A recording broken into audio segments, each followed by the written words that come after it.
Oui, oui, oui, oui, oui, oui, oui, oui, oui, oui. Le côté holistique, le plus souvent, il est mal compris, ou il n'est pas globalement appliqué, ou il est sous-estimé.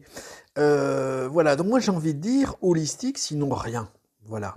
Et alors pourquoi je dis ça? Pourquoi je dis ça là maintenant? Bon, si j'en reviens, je vais reprendre ma casquette méthodologie, méos, etc. On a la vision de l'écosystème humain en tant qu'être énergétique, qui par densification devient un être de matière, qui est animé par un mental, par des émotions, donc par une dimension psycho-émotionnelle, avec un mental qui est puissant, et si on va jusqu'à la vision métaphysique pure, tout est mental, tout est illusion. C'est la première des lois universelles, première des lois du Kybalion, et ça rejoint en cela de nombreuses visions ancestrales, spirituelles. Voilà. Donc, en gros, tout est mental, mais finalement, on vit dans un monde d'énergie plus ou moins dense et ça nous crée une matière, ça nous crée une réalité dans la matière que l'on subit avec des difficultés relationnelles, que ce soit nos relations à nous-mêmes, nos relations aux vivants, nos relations aux autres, et ce qui occasionne le plus souvent du mal-être, que ce soit du mal-être qu'on vit dans notre corps par rapport à nos problématiques de santé, ou du mal-être par rapport à nos émotions, par rapport à nos états d'être. Voilà. Donc, compte tenu du fait qu'on a toutes ces dimensions-là, qu'on a ces dimensions psycho-émotionnelles, ces dimensions énergétiques, ces dimensions physiologiques, qu'on a qu'on a des motivations, qu'on a dans la sphère motivationnelle, on a des besoins, et ces besoins, bon, vous le savez, par rapport à la lecture que je fais, la lecture métaphysique dans Méos, ces besoins ne correspondent ni plus ni moins qu'aux polarités de notre âme.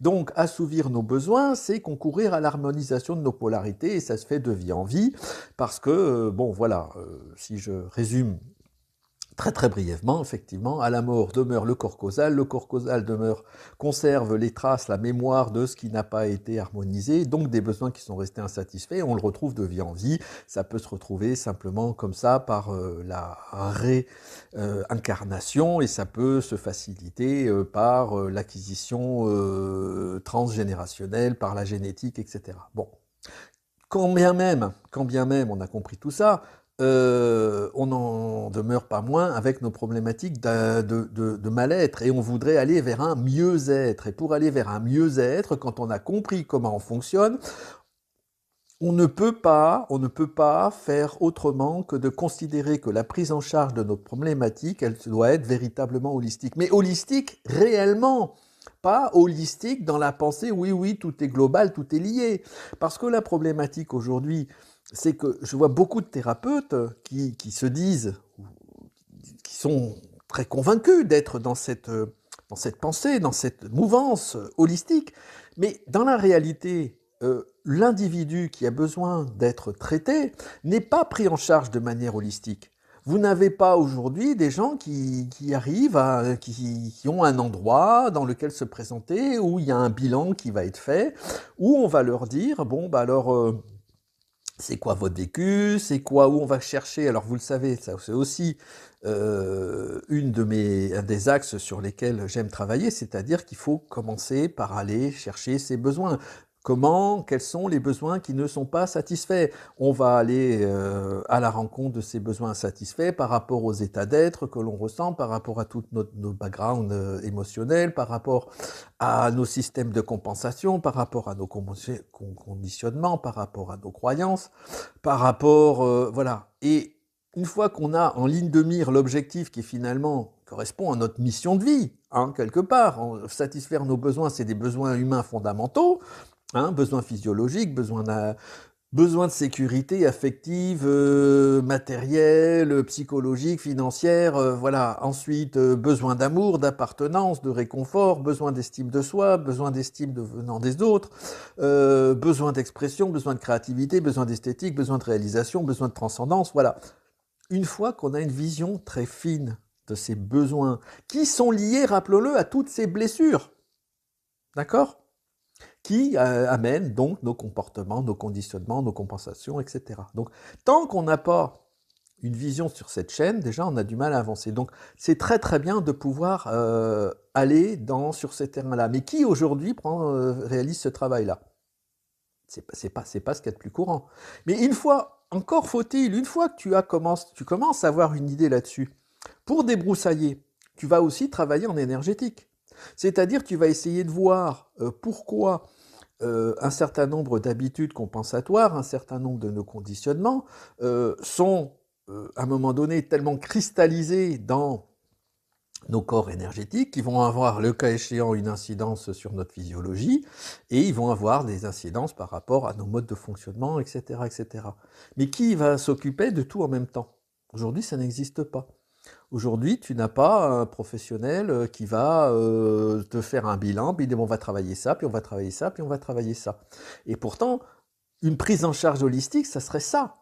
Quand tu as envie de rénover une maison, mais tu fais venir tous les corps de métier. Tu commences pas par dire bah, je vais m'attaquer. Alors c'est sûr qu'il y a des gens qui prennent toute une vie, en commençant par faire l'extérieur, puis après on verra l'intérieur, puis après. Mais très souvent, c'est des baraques qui sont jamais finies. Hein, voilà. Donc, prenons la métaphore jusqu'au bout. Tu veux rénover une maison véritablement pour que ce soit une belle maison, une maison qui soit agréable, qui soit habitable, hein, tout de suite. Tu fais venir tous les corps de métier. Et là, moi, je trouve que dans le cadre de la prise en charge holistique, même s'il y a des gens dans certaines, alors les vraies disciplines totalement holistiques, il y en a quand même peu. Hein, vous avez des disciplines comme l'Ayurveda, vous avez des disciplines... Pour moi, c'est très limité. Je ne connais pas une discipline qui traite à la fois tout le psycho-émotionnel, en allant tirer les ficelles jusqu'à l'identification des besoins fondamentaux qui ne sont pas nourris, qui va prendre en compte l'assainissement de l'énergétique, qui va prendre en compte la physiologie. Je ne connais pas ça. Donc, moi, j'ai une vision très claire de ça, parce que, vous le savez, ça fait à travers mes hausses, ça fait... Alors déjà, il y a un parcours personnel de plus de 20 ans, et puis j'ai cette vision, on va dire, en tant qu'expert, alors j'aime pas les étiquettes, mais le côté expert en ingénierie psychospirituelle qui me vient de mes compétences professionnelles, en tant qu'expert en ingénierie des processus au sens large, j'ai vraiment la vision de comment on peut travailler, c'est-à-dire qu'avoir une idée d'abord, d'un point de vue du schéma, je vais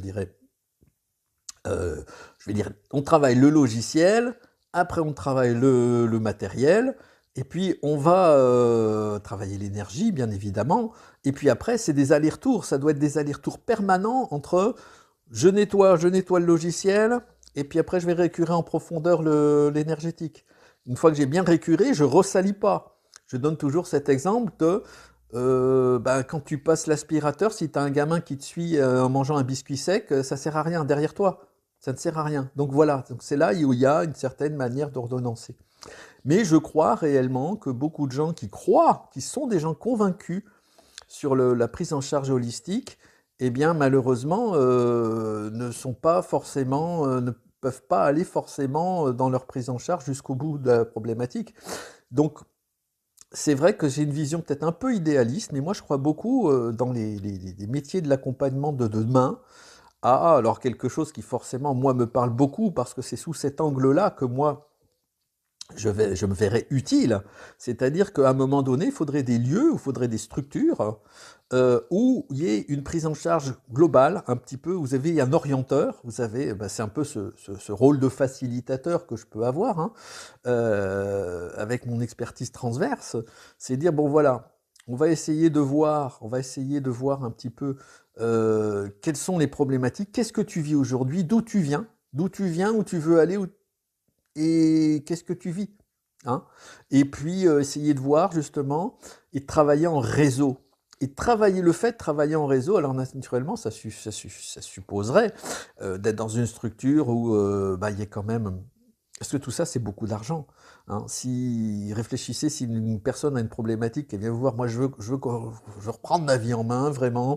Je veux une vraie prise en charge holistique, je veux quelque chose qui soit pris véritablement avec des gens qui m'entourent et qui sont disponibles, etc., et vraiment avec ce travail en réseau, si effectivement il faut absorber les coûts de la coordination globale, du coaching global, comme moi je peux le faire, les coûts de l'énergétique, les coûts du psy, les coûts de l'hypnose, le coût de la sophro, le coût pourquoi pas, du yoga, du tai chi, de machin, etc. C'est très très cher. Et moi je pense que, voilà, je pense que l'avenir, c'est la mise en œuvre de structures, peut-être sous forme associative, où il y a des gens qui sont là pour donner d'eux-mêmes. Et où il y a ce travail qui peut être fait. En tout cas, moi, je crois beaucoup en cette fonction d'orienteur, cette fonction de facilitateur, cette fonction un petit peu de coaching, où on aide les gens à un moment donné à faire un bilan, comme on fait un bilan de compétences finalement, faire un peu un bilan de vie, où on prend en compte à la fois la chronologie de vie, tout le vécu psycho-émotionnel, physiologique, etc. Où on essaie de regarder par rapport défricher par rapport aux blessures, de défricher par rapport aux besoins, où on fait de la pédagogie avec les gens. C'est ce que je fais à travers mes hausses, avec la centaine d'infographies que j'ai déjà publiées, avec mes vidéos, etc. Où les gens, on prend en charge des gens qui ont envie de comprendre, parce que je pense que l'humain avance d'autant plus qu'il arrive à comprendre comment il fonctionne. Voilà. Voilà, en tout cas, voilà, c'était pour dire que la prise en charge holistique, ça ne doit pas être un vain mot. La prise en charge holistique, elle est trop souvent pas holistique. Elle est, voilà, elle est pas coordonnée comme il faut, elle est pas forcément dans le bon ordre. Tu peux aller voir une énergéticienne, après tu vas voir le psy, mais si c'est pas dans le bon ordre, ça va pas le faire. Effectivement, faut pas négliger sa santé, faut pas. Il y a plein de choses, ces critères du bonheur, est-ce qu'on les a définis? Est-ce qu'ils sont alignés avec ce qu'on est vraiment? Ce qu'on est vraiment, c'est véritablement de coller à la satisfaction de nos besoins propres. Voilà, il n'y a personne qui fait ça vraiment. Voilà. Donc moi, voilà, si tu es thérapeute, cette idée de bâtir des réseaux véritablement, et de travailler véritablement en réseau, mais avec des gens qui sont très motivés, etc., si ça te parle, voilà, tu peux toujours échanger en MP. Moi, j'adore échanger, le cas échéant, mais voilà, moi je voulais c'était un petit peu mon coup de gueule pour dire, on parle tous d'holistique, mais on se donne pas les moyens de le faire vraiment. Et toi, t'en penses quoi?